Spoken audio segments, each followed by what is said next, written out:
Mu kigo kijejwe ubudandajwe n'amahinguriro CFCIB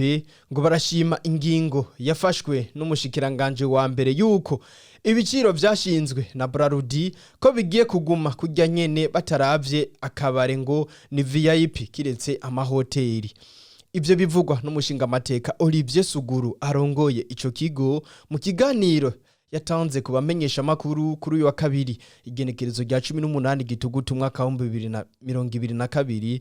ku cicaro gikuru c'ico kigo mu gisagara ca Bujumbura. Uwo arongoye ico kigo ngo basanze abadandaza bafise uruhusha rwo kuja kurangurira muri Brarudi abo bita abagrossiste bamwe ngo raho bikika mukiza bagaca bugurura ububare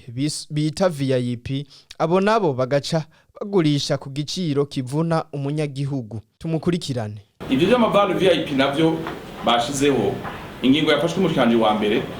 tubaza ko ari ingingo nziza kubera ko hari ibintu byinshi by'amaspekulation byaba abantu ugasanga bafise ibyo turabifise bifitiye n'ubuhamya abantu bakabasanga bafise uruhusha kuja kurondera inzoga mu hinguro Brarudi baronka ubwo ruhusha bakorera bagira ububare bwabo kandi basanga bari batsa guca baha inzoga abandi bantu mu kugira banyegeze inyuma ko atari bo baje bashira amasosiyete yandi bakibita amabare V.I.P ugasanga ko baduza ibiciro bari ko bashaka kuniga bene igihugu. Twebwe twobishigikira abasanga bafise kuko usanga n'amakori bariha amakori nk'abantu bato bato. Reka byiza bibanze ibintu bisubirwemo bije ku murongo hanyuma basanga bafise bivya V.I.P barabavutse abafise amahoteli abafise amarestaurant azwi nta kibazo biteye mugabo bashaka kwikiga mukiza abo nabo ntibarimo ko bashaka kuniga bene igihugu harimo n'ibintu byo kubesha usanga ko baduza ibiciro